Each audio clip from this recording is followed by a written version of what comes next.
নমস্কাৰ সকলোকে স্বাগতম জনাইছো আসাম কেৰিয়াৰ পইণ্ট ইউটিউব চেনেলটোলৈ বন্ধুসকল আজিৰ ভিডিঅ'টোত আমি আপোনালোকৰ আগন্তুক অনুষ্ঠিত হ'ব লগা ইণ্ডিয়ান আৰ্মি অগ্নিবীৰ এক্সামৰ বাবে সহায়ক হোৱাকৈ কেইটামান মোষ্ট ইম্পৰ্টেণ্ট জিকে কুৱেশ্যন লৈছো তো আপোনালোকে ভিডিঅ'টো শেষলৈকে স্কিপ নকৰাকৈ চাব আৰু কুৱেশ্যন কেইটা ভালদৰে মনত ৰাখিবলৈ চেষ্টা কৰিব তো বলক ষ্টাৰ্ট কৰো প্ৰথম কুৱেশ্যনটোৰ পৰা তো প্ৰথম কুৱেশ্যনটো কি দিছে চাওক Which animal is seen on the Ashok pillar in Sarnath, the national symbol of India? ভাৰতৰ ৰাষ্ট্ৰীয় প্ৰতীক হাৰনাথৰ অশোক স্তম্ভত কোনটো জন্তু দেখা পোৱা যায়? ইয়াৰে শুদ্ধটো অপচন ডি ওপৰৰ আটাইকেইটা। হাৰনাথৰ অশোক স্তম্ভত সিংহ, বাঘ আৰু ঘোঁৰাৰ এই তিনিবিধ জন্তু দেখা পোৱা যায়। এই অশোক স্তম্ভটোত ওপৰৰ অংশত তিনিটা মুখ মেলি থকা সিংহ দেখা পোৱা যায় আৰু এটা মুখ মেলি থকা সিংহ পিছফালে থকাৰ বাবে তাক দেখা পোৱা নাযায়। স্তম্ভটোৰ তলৰ অংশৰ সোঁমাজত এটা ধৰ্মচক্ৰ থাকে আৰু এই চক্ৰৰ বাওঁফালে এটা ঘোঁৰা আৰু সোঁফালে এটা খাৰগৰুৰ প্ৰতিমূৰ্তি দেখা পোৱা যায় আৰু একেবাৰে শেষত সত্যমেৱ জয়তে বাক্যশাৰী লিখা থাকে। বন্ধুসকল অশোক স্তম্ভত লিখা সত্যমেৱ বাক্যশাৰী মুণ্ডক উপনিষদৰ পৰা লোৱা হৈছিল।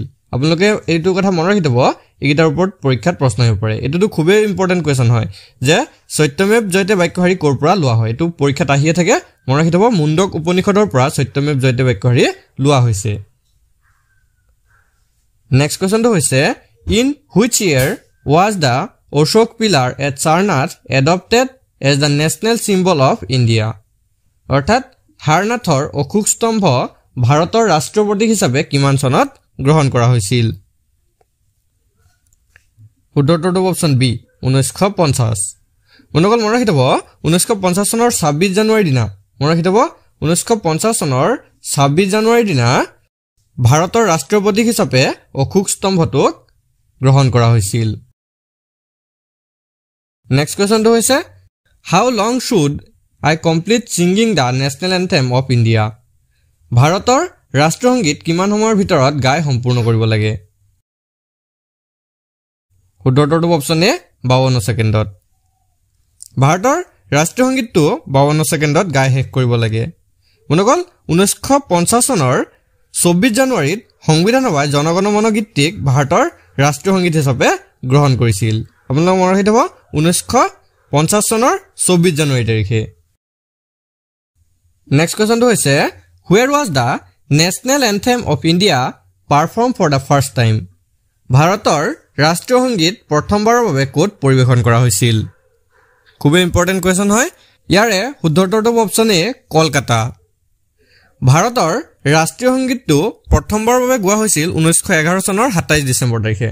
মনত ৰাখি থব 1911 চনৰ 27 ডিচেম্বৰত ভাৰতীয় জাতীয় কংগ্ৰেছৰ কলিকতা অধিৱেশনত পোনপ্ৰথমবাৰৰ বাবে এই গীতটি পৰিৱেশন কৰা হৈছিল আৰু এই গীতটিৰ ৰচক হৈছে ৰবীন্দ্ৰনাথ ঠাকুৰ। এই প্ৰশ্নটো আপোনালোকৰ খুবেই আহি থাকে যে জনগণ মন গীতটিৰ ৰচক কোন? বন্ধুসকল জনগণ মন গীতটিৰ ৰচক হৈছে ৰবীন্দ্ৰনাথ ঠাকুৰ। নেক্সট কুৱেশ্যনটো হৈছে what is the name of the holy book of Christianity? খ্ৰীষ্টান ধৰ্মৰ পবিত্ৰ গ্ৰন্থখনৰ নাম কি? ইয়াৰ শুদ্ধটো অপচন বি বাইবেল। বাইবেল হৈছে খ্ৰীষ্টানসকলৰ পবিত্ৰ গ্ৰন্থ। ইয়াৰ লগতে আপোনালোকে মনত ৰাখি থব ত্ৰিপিটক হৈছে বৌদ্ধ ধৰ্মৰ পবিত্ৰ গ্ৰন্থ আৰু কুৰাণ হৈছে ইছলাম ধৰ্মীয় লোকসকলৰ এটা পবিত্ৰ গ্ৰন্থ আৰু গুৰু গ্ৰন্থ চাহিব হৈছে শিখ ধৰ্মাৱলম্বী লোকসকলৰ পবিত্ৰ গ্ৰন্থ। নেক্সট কুৱেশ্যনটো হৈছে what is the name of the place of worship of Sikhism? Sikh ধৰ্মৰ উপাসনা কৰা স্থলটোক কি নামেৰে জনা যায়? শুদ্ধটো অপচন ডি গুৰুদ্বাৰ। শিখ ধৰ্মাৱলম্বী লোকসকলে উপাসনা কৰা স্থানটোক গুৰুদ্বাৰ বুলি কোৱা হয়। বন্ধুসকল ইয়াৰ লগতে আপোনালোকে মনত ৰাখি থব খ্ৰীষ্টান ধৰ্মৰ লোকসকলে বা খ্ৰীষ্টানসকলে উপাসনা কৰা স্থানটোক গীৰ্জা বুলি কোৱা হয়। গীৰ্জা হৈছে খ্ৰীষ্টান ধৰ্মাৱলম্বী লোকসকলৰ উপাসনা স্থল আৰু পাগুৰা হৈছে বৌদ্ধ ধৰ্মৰ লোকসকলৰ উপাসনা স্থল আৰু মন্দিৰ হৈছে হিন্দু ধৰ্মাৱলম্বী লোকসকলৰ উপাসনা স্থল। নেক্সট কুৱেশ্যনটো হৈছে on what date is Christmas celebrated? বৰদিন কোন তাৰিখে উদযাপন কৰা হয়? শুদ্ধটো অপচন ডি 25 ডিচেম্বৰ। যীশু খ্ৰীষ্টৰ জন্মদিন উপলক্ষে 25 ডিচেম্বৰ তাৰিখটোত খ্ৰীষ্টমাছ বা বৰদিন উদযাপন কৰা হয় ইয়াৰ লগতে আপোনালোকে আৰু কেইটামান কথা মনত ৰাখিব যে 5 ডিচেম্বৰ তাৰিখে বিশ্ব মাটি দিৱস বা ৱৰ্ল্ড সয়েল ডে পালন কৰা হয় এটো আপোনালোকৰ পৰীক্ষাত আহিব পাৰে যে বিশ্ব মাটি দিৱস বা সয়েল দিৱস কেতিয়া পালন কৰা হয় মনত ৰাখিব 5 ডিচেম্বৰত পালন কৰা হয় আৰু 7 ডিচেম্বৰত কি পালন কৰা হয় মনত ৰাখিব 7 ডিচেম্বৰত ভাৰতত সশস্ত্ৰ বাহিনীৰ পতাকা দিৱস পালন কৰা হয় আৰু 10 ডিচেম্বৰত সমগ্ৰ বিশ্বতে মানৱ অধিকাৰ দিৱস পালন কৰা হয় এটো খুবেই ইম্পৰ্টেন্ট কোৱেশ্চন হয় যে মানৱ অধিকাৰ দিৱস কোন তাৰিখে পালন কৰা হয় মনকল 10 ডিচেম্বৰ তাৰিখে আপোনালোকে ভালদৰে মনত ৰাখিব 10 ডিচেম্বৰ তাৰিখে বিশ্বত মানৱ অধিকাৰ দিৱস পালন কৰা হয় পিছৰ প্ৰশ্নটো হৈছে Garhwali is a dance form of which Indian state Garhwali ভাৰতৰ কোন ৰাজ্যৰ নৃত্য ৰূপ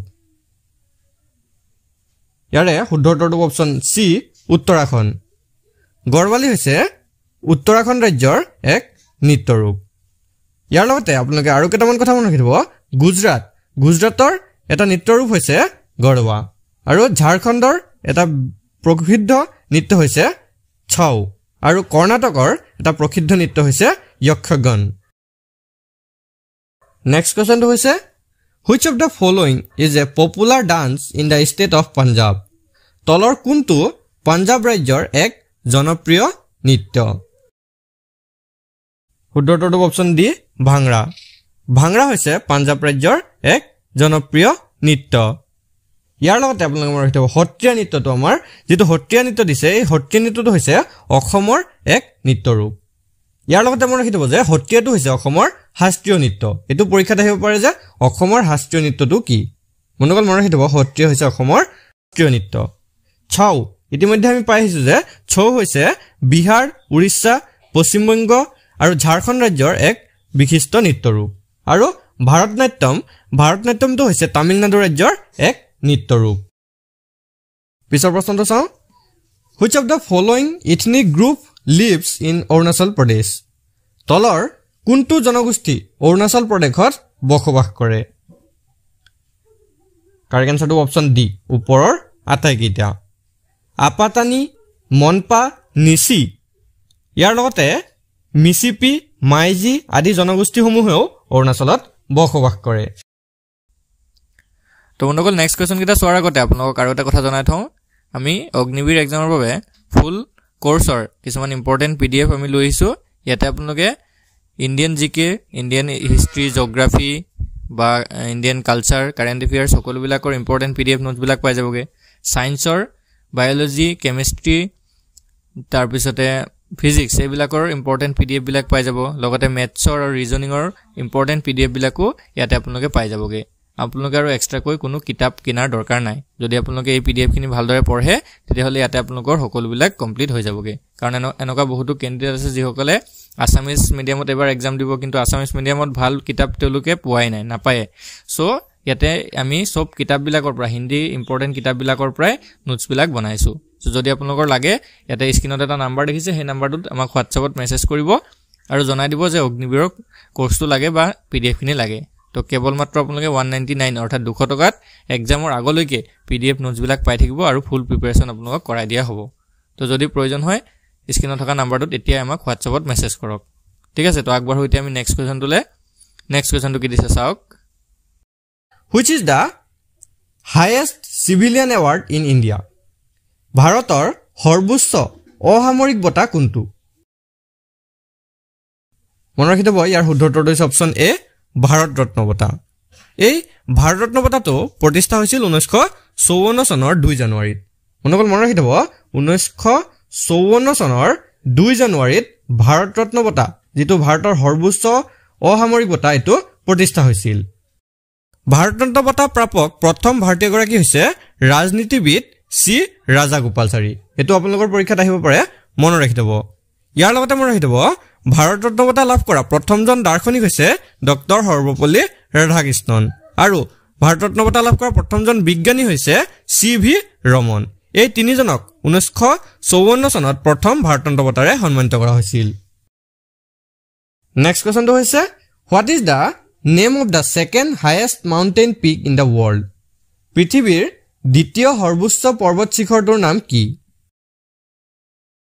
শুদ্ধটো অপচন বি গডউইন অষ্টিন পৃথিৱীৰ দ্বিতীয় সৰ্বোচ্চ পৰ্বত শিখৰটো হৈছে গডউইন অষ্টিন মাউণ্ট এভাৰেষ্টৰ পিছত পৃথিৱীৰ দ্বিতীয় সৰ্বোচ্চ পৰ্বত শৃংগটো হৈছে কেটু যাক গডউইন অষ্টিন আৰু ডাপচাং নামেৰে জনা যায় ইয়াৰ উচ্চতা হৈছে 28238 ফুট বা মনত ৰাখিব 28238 ফুট যদি আমি ফুটত চাওঁ আৰু যদি আমি মিটাৰত চাওঁ তেনেহলে হ'ব 8607 মিটাৰ 8607 মিটাৰ এই গডউইন অষ্টিন পৰ্বত শিখৰটোৰ উচ্চতা হৈছে 28238 ফুট বা 8607 মিটাৰ এই শৃংগটো পাকিস্তান আৰু চীনৰ সীমান্তৰ সমীপৰ ওচৰৰ উত্তৰ জম্মু কাশ্মীৰৰ কাৰাকোৰাম ৰেঞ্জত অৱস্থিত আৰু এই স্থানটো বৰ্তমান পাকিস্তানৰ অন্তৰ্গত ইয়াৰ লগতে আপোনালোকে মনত ৰাখিব কাঞ্চনজংঘা হৈছে ভাৰতৰ সৰ্বোচ্চ শৃংগ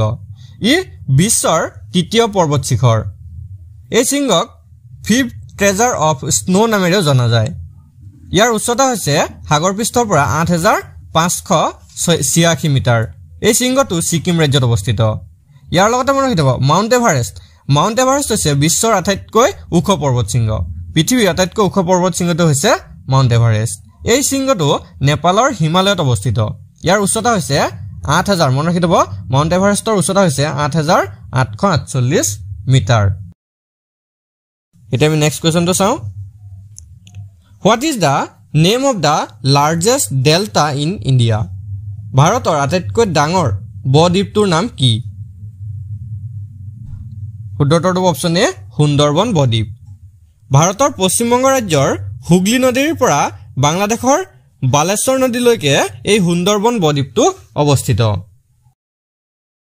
নেক্সট কোৱেশ্চনটো হৈছে which of the following place is called the land of dawnlit mountains তলৰ কোনখন ঠাইক অৰুণোদয়ৰ দেশ বুলি কোৱা হয়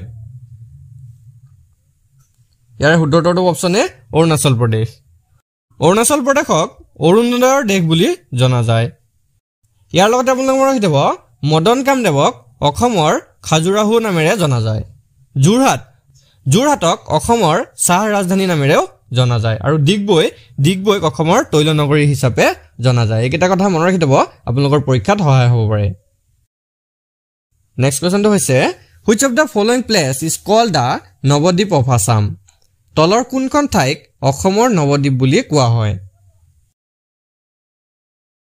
শুদ্ধটো অপচন ডি নলবাৰী জিলাক অসমৰ নৱদ্বীপ বুলি কোৱা হয় হাফলঙক মনত ৰাখিব হাফলঙক অসমৰ স্কটলেণ্ড বুলি কোৱা হয় গুৱাহাটীক উত্তৰ পূব ভাৰতৰ প্ৰৱেশদ্বাৰ বুলি কোৱা হয় আৰু নাগালেণ্ডক পূব ছুইজাৰলেণ্ড বুলিও কোৱা হয় নেক্সট কোৱেশ্চনটো চাওঁ which of the following person was known by pseudonym Bagmibar or কাকা তলৰ কোনজন ব্যক্তিক বাগ্মীবৰ বা ককা ছদ্ম নামেৰে জনাজাত আছিল শুদ্ধটো অপচন এ নীলমণি ফুকনক বাগ্মীবৰ বা ককা ছদ্ম নামেৰে জনা যায় ইয়াৰ লগতে আপোনালোকে আৰু কেইটামান কথা মনত ৰাখিব প্ৰসন্নলাল চৌধুৰীক বিদ্ৰোহী কবি নামেৰে জনা গৈছিল শংকৰ বৰুৱাক বিপ্লৱী বীৰ নামেৰে পৰিচিত আছিল আৰু ৰঘুনাথ চৌধুৰীক বিহগী কবি নামেৰে জনা যায় আপোনালোকৰ এইটো প্ৰশ্নটো খুবেই পৰীক্ষাত আহি থাকে যে বিহগী কবি নামেৰে পৰিচিত অসমীয়া কবিগৰাকী কোন তেনেহ'লে তাৰ আনচাৰটো হৈ যাব ৰঘুনাথ চৌধুৰী বন্ধুসকল এই কথাকেইটা ভালদৰে মনত ৰাখি থ'ব আপোনালোকৰ পৰীক্ষাত ইয়াৰ পৰা প্ৰশ্ন আহিব পাৰে নেক্সট কোৱেশ্চনটো হৈছে by what surname was Ananda Chandra Agarwal known Ananda Chandra Agarwala কি ছদ্ম নামেৰে জনাজাত আছিল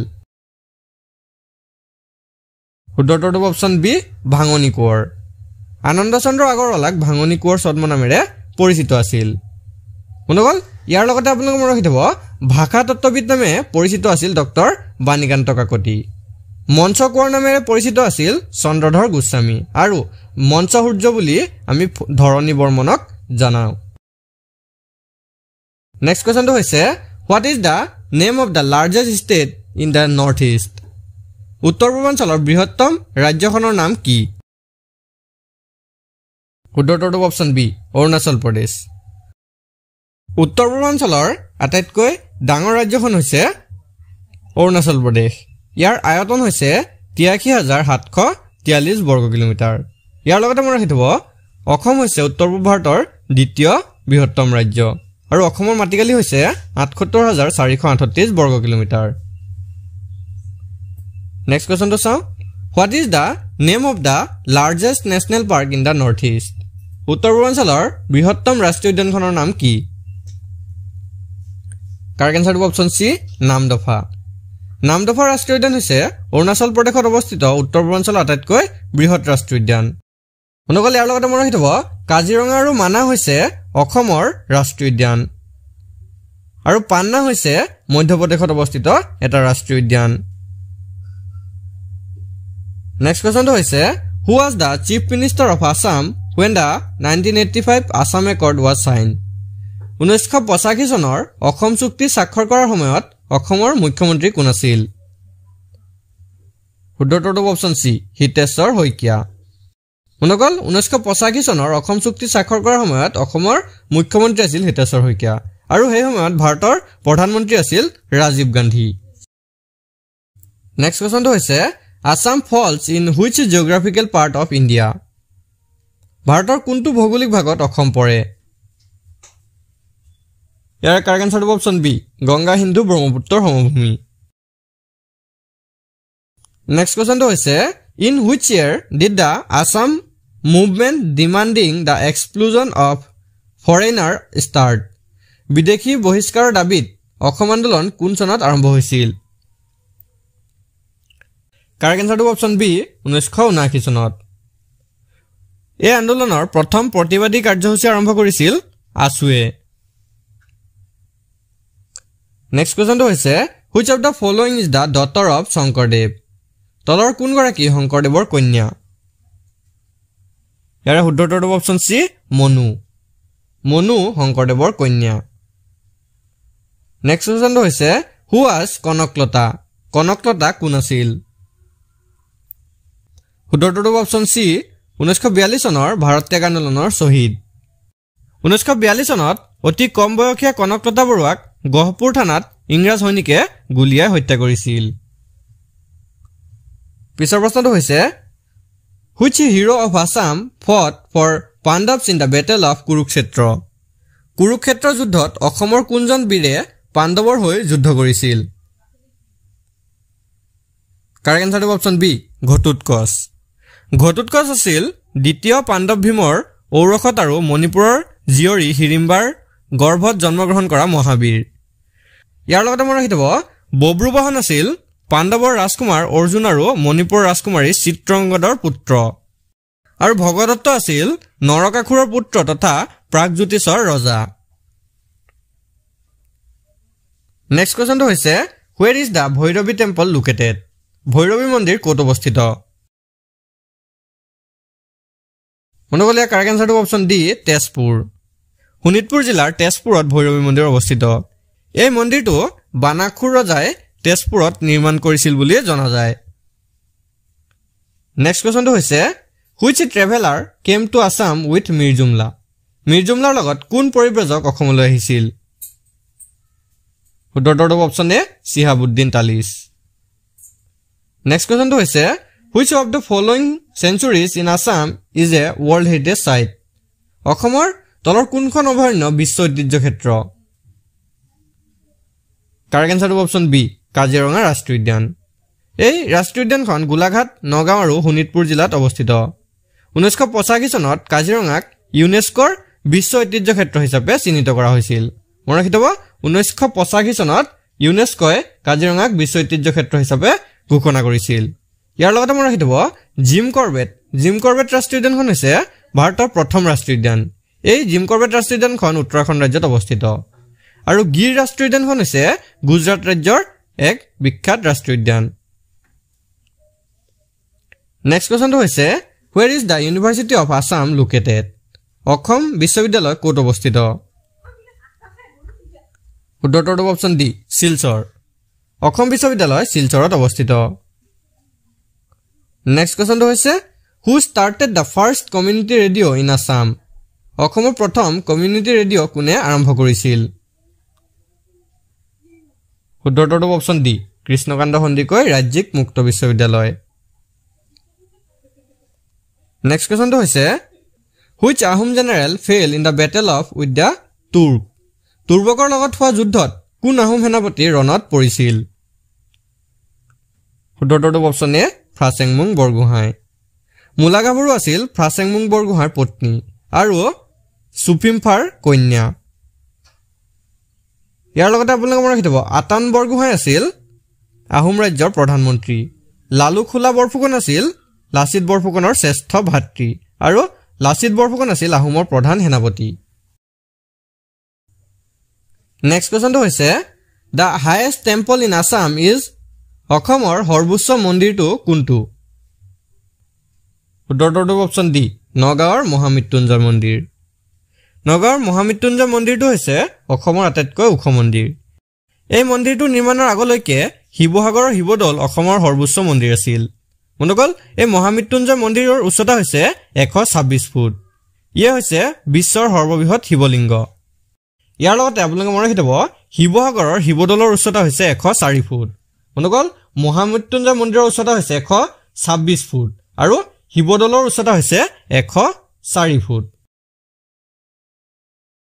নেক্সট কোৱেশ্চনটো হৈছে who was the king of Assam during the invention of Assam by Bakhtiyar Khilji Bakhtiyar খিলজীৰ অসম আক্ৰমণৰ সময়ত অসমৰ ৰজা কোন আছিল উত্তৰটো অপচন বি পৃথু নেক্সট কোৱেশ্চনটো হৈছে গৌড়ৰ ৰজা হুছেইন শাহে কোন অসমীয়া ৰজাক পৰাস্ত কৰিছিল which Assamese king was defeated by king Hussain Shah of Gaur বন্ধুসকল ইয়াৰ কাৰেক্ট এনচাৰটো অপচন বি নীলাম্বৰ নেক্সট কোৱেশ্চনটো হৈছে what are the main natural part of Assam অসমৰ প্ৰধান প্ৰাকৃতিক ভাগ কেইটা